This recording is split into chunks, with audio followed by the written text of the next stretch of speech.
చేస్తే ఈరోజు గోరుముద్ద అన్నది కనుమరుగైపోయిన పరిస్థితి.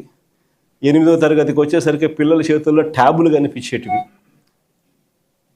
ప్రతి స్కూలు ఇంగ్లీష్ మీడియం. నాడు నేడుతో 6వ తరగతి నుంచి ప్రతి class digitised class room. Government స్కూళ్ళు ప్రైవేట్ స్కూళ్ళతో పోటీ పడలేరు అన్న పరిస్థితిని మార్చేసి ప్రైవేట్ స్కూళ్ళు గవర్నమెంట్ స్కూళ్ళతో పోటీ పడే పరిస్థితి మన ప్రభుత్వ హయాంలో మనం తీసుకొస్తే ఈరోజు స్కూళ్ళన్నీ కూడా నిర్వీర్యమైపోతా ఉన్న పరిస్థితి కళ్ళెదుటే కనిపిస్తూ ఉంది. ఇక వైద్యం గురించి నేను చెప్పాల్సిన పనుల ఆరోగ్యశ్రీ అన్నది మన హయాంలో ఏకంగా 25 లక్షలకు పెంచినాం. 3300 ప్రొసీజర్లను తీసుకొచ్చినాం. ఏ పేదవాడైనా ఏ మధ్యతరగతి వాడైనా కూడా వైద్యం బాగోలేకపోతే ఆ పేదవాడు అప్పుల పాలయ్యే పరిస్థితి ఏనాటికి రాకూడదు అని ఆ పేదవాడిని చెయ్యి పట్టుకొని నడిపించే కార్యక్రమం చేసినాం.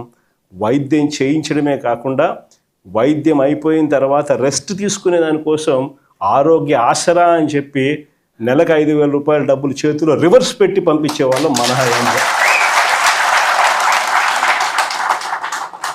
ఈరోజు నెట్వర్క్ హాస్పిటల్లో మాకు 3,200 కోట్లు బకాయిలు ఉన్నాయి. చంద్రబాబు నాయుడు గారు ఈ బకాయిలు ఇవ్వకపోతే మేము చేతులు ఎత్తేస్తున్నాము, మేము బోర్డు తిప్పేస్తూ ఉన్నాము అని చెప్పి ఏకంగా స్ట్రైకులు చేస్తూ ఉన్న పరిస్థితి. పేదవానికి ఈరోజు ఆరోగ్యం అందుతా ఉన్నా అందకపోయినా కానీ కనీసం ఆలోచన చేసే నాతుడు కూడా ఈరోజు రాష్ట్రంలో కరువైన పరిస్థితి. ఇలా ఏ వ్యవస్థ చూసుకున్నా ఎక్కడా కూడా మంచి కనపడడంలా అన్నీ కూడా తిరోగమనమే కనిపిస్తూ ఉన్నాయి. రాష్ట్రానికి సంబంధించి ప్రభుత్వం బాధ్యతగా చేయాల్సినవి ఏవి కూడా బాధ్యతలు నిర్వర్తించడంలా. నాడు నేడు ఆగిపోయింది. మెడికల్ కాలేజీలు అమ్మేస్తూ ఉన్నారు. ముఖ్యమైన రాయలసీమ లిఫ్ట్ వంటి ప్రాజెక్టులన్నీ కూడా చేయకుండా ఆపేసిన కార్యక్రమాలు కనపడతా ఉన్నాయి. రైతుల గురించి పట్టించుకునే నాతుడు లేదు, పిల్లల గురించి పట్టించుకునేవాడు లేడు, అక్క చెల్లెమ్మల గురించి పట్టించుకునేవాడు లేడు. చివరికి అక్క చెల్లెమ్మలకు పొదుపు సంఘాలకు 0 వడ్డీ డబ్బులు కూడా ఇవ్వని పరిస్థితి. స్కీములు కదా దేవుడు ఎరుగు, కనీసం 0 వడ్డీకి డబ్బులు కూడా ఇవ్వని పరిస్థితులేకి అక్క చెల్లెమ్మలు మొత్తం నిర్వీర్యమైపోయిన పరిస్థితులు ఈరోజు రాష్ట్రంలో కనిపిస్తూ ఉంది. ఇలాంటి పరిస్థితుల మధ్య వైఎస్ఆర్ కాంగ్రెస్ పార్టీ శ్రేణులు ప్రజల తరపున పోరాటం చేయడానికి వైఎస్ఆర్సీపీ జెండాను చేత పట్టుకుని ప్రజలకు అండగా తోడుగా మేము ఉన్నాము అని చెప్పి ఈరోజు వైఎస్ఆర్సీపీ పార్టీ రాష్ట్ర వ్యాప్తంగా ప్రజలకు తోడుగా ఉందని చెప్పి గర్వంగా కూడా ఈరోజు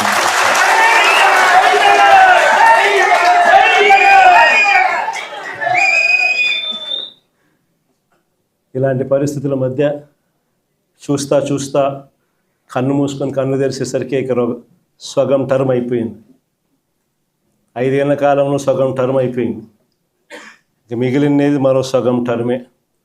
ఈ సగం టర్మ్లో కూడా ఇంకొక సంవత్సరం దాటితే రేపు సంవత్సరం చివరిలోకి వచ్చేసరికి నా పాదయాత్ర కూడా స్టార్ట్ అవుతుంది.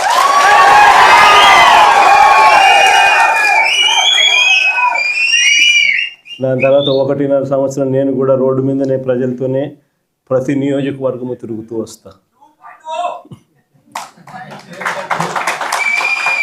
ఆ తర్వాత ఆ పాదయాత్ర స్టార్ట్ అయిన తర్వాత చంద్రబాబు నాయుడు గారికి వైఎస్ఆర్ కాంగ్రెస్ పార్టీ శ్రేణులు ప్రతిరోజు చంద్రబాబు నాయుడు గారికి సినిమా చూపిస్తాం. చంద్రబాబు నాయుడు గారికి మోస్ట్ ప్రాక్టికల్ సొల్యూషన్ ఇచ్చినాం మనం. అయ్యా చంద్రబాబు గారు, రాష్ట్రానికి ఇప్పుడే కాదు మీరు చేస్తూ ఉన్న చర్యలతో రాష్ట్రానికి ఎప్పటికీ క్యాపిటల్ లేకుండా చేస్తూ ఉన్నారు. అలా చేయడం వల్ల రాష్ట్రానికి అసలు క్యాపిటల్ అనేది ఉండదు మీ వల్ల. దయచేసి ఇది మానుకోండి. అమరావతి అని చెప్పి నువ్వు రైతులను మోసం చేస్తూ ఉండవు, అమరావతి అని చెప్పి నువ్వు ప్రజలను మోసం చేస్తూ ఉండవు.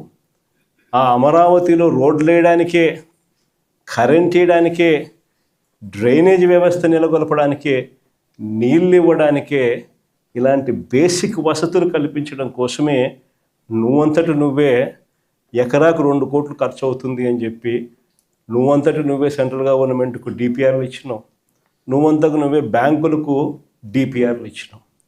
ఈ లెక్కన 50,000 ఎకరాలకే 1,00,000 కోట్లకే దిక్కు లేదనుకుంటే మరో 50,000 ఎకరాలని చెప్పి నువ్వు మళ్ళా వచ్చి మళ్ళా తీసుకుంటూ 1,00,000 ఎకరాల అమరావతి అని చెప్తూ ఆ 1,00,000 ఎకరాలకు 2,00,000 కోట్లు తేవాలి అని అంటే ఆ 2,00,000 కోట్లతో నువ్వు నిరంతరం రోడ్లు వేస్తూనే ఉంటావు, నువ్వు నిరంతరం కరెంట్ ఇచ్చే కార్యక్రమమే జరుగుతూ ఉంటుంది, నువ్వు నిరంతరం డ్రైనేజ్ పనులే చేస్తూ ఉంటావు, నువ్వు నిరంతరం నీళ్ళు ఇచ్చేదాని కోసమే నువ్వు అవస్థ పడతా ఉంటే ఇక రాజధాని ఎప్పుడు వస్తుంది?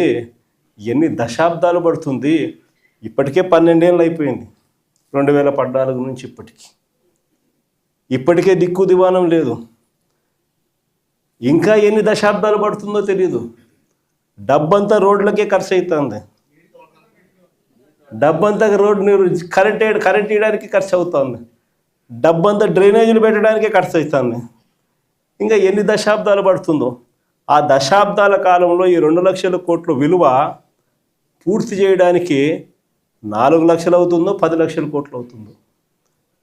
చివరికి 12 ఏళ్ళ తర్వాత కూడా ఈ పొద్దు రాష్ట్రానికి రాజధాని లేదు. ఇంకా 20 ఏళ్ళ తర్వాత కూడా మన పరిస్థితి ఏమిటి అంటే అప్పుడు కూడా రాష్ట్రానికి రాజధాని కనిపించదయ్యా. అయ్యా చంద్రబాబు, ఇది మానుకో. ఆ 2 లక్షల కోట్లలో 10% పెడితే చాలు, 10% పెడితే చాలు. మేము ఇంతకుముందు మంచి ఆలోచన చెప్పినా నేను నీకు. ఇంతకుముందు ప్లాన్ ఏ కింద రాష్ట్రంలో అన్నిటికన్నా పెద్ద సిటీ విశాఖపట్నం, దాంట్లో పెడితే అసలు ఎటువంటి ఖర్చు అవసరం లేదు. కర్నూలులో న్యాయ రాజధాని కింద అప్పట్లో కర్నూలుకు మనం మాటిచ్చినాము, అది నెరవేరుస్తూ అక్కడ న్యాయ రాజధాని పెడుతూ ఇక్కడే అమరావతిలో లెజిస్లేటివ్ శాసన రాజధానిని కూడా తీసుకొస్తే బాగుంటుందయ్యా అని చెప్తే నానా యాగి చేసి రాజకీయాలు చేసి అది వద్దు అన్నారు. సరే పోనీ, అది వద్దు. పోనీ ఈ ప్రాంతంలో అయినా కానీ నువ్వు చేసే పనికి అసలు రాజధాని లేకుండా పోతుందయ్యా. ఆ పని చేయకుండా కనీసం ఇక్కడైనా ఆలోచన చేయి. మచిలీపట్నంలో నువ్వు కాదయ్యా పోర్టు కట్టింది, మేము కట్టాం. మచిలీపట్నంలో పోర్టు మనం కట్టాం. మన హయాంలోనే మనం భూములు తీసుకుంటాం, మన హయాంలోనే మనము అనుమతులు తీసుకొచ్చినాం, మన హయాంలోనే మనం ఫైనాన్షియల్ క్లోజర్ చేసినాం, మన హయాంలోనే మనం బ్యాంకులతో నీట్గా టైఅప్ కూడా చేసి స్టార్ట్ చేసి 30-40% వర్కులు కూడా పూర్తి చేసినాం మన హయాంలోనే. ఆ పోర్టు అయిపోతుంది. మచిలీపట్నం నుంచి విజయవాడకు కేవలం 70 కిలోమీటర్లు, విజయవాడ నుంచి గుంటూరుకు మరో 40 కిలోమీటర్లు, మొత్తం ఈ 110 కిలోమీటర్లు హైవే ఉందయ్యా. విజయవాడలో ఇంటర్నేషనల్ ఎయిర్పోర్ట్ ఉంది, మచిలీపట్నంలో పోర్ట్ వస్తూ ఉంది. ఈ హైవేకి అటు ఇటుగా ఎక్కడ నువ్వు ఆ బిల్డింగులు ఇక్కడ కడితే దీన్నే మచిలీపట్నంలో నుంచి మా, విజయవాడలో నుంచి విఐ, గుంటూరులో నుంచి గన్ను, మావిగన్ అని చెప్పి ఈ 110 కిలోమీటర్లు ఈ ఎకనామిక్ కారిడార్ కింద, క్యాపిటల్ కారిడార్ కింద డిక్లేర్ చేసి ఆ కట్టే బిల్డింగ్లు ఆడ కట్టుకోకుండా ఇక్కడ కట్టయ్యా. 2 లక్షల కోట్లలో నువ్వు పెట్టే అమౌంట్లో 10% ఇక్కడ పెడితే చాలయ్యా. ఆ రోడ్ల కనెక్టివిటీని కొంచెం ఇంప్రూవ్ చేస్తే చాలు, బ్రహ్మాండమైన రాజధాని ఇక్కడే తయారవుతుంది. డే 1 నుంచే రాజధాని వస్తుంది, ఒక గ్రోత్ ఇంజిన్ తయారవుతుంది. కనీసం 20 ఏళ్ళ తర్వాత అయినా మన పిల్లలు ఉద్యోగాల కోసం ఎక్కడికెక్కడికో పోవాల్సిన అవసరం లేకుండా మా మావిగంలోనే ఉద్యోగాలు దొరుకుతాయ్యా అని చెప్పి అని చిలకకి చెప్పినట్టు చెప్పినా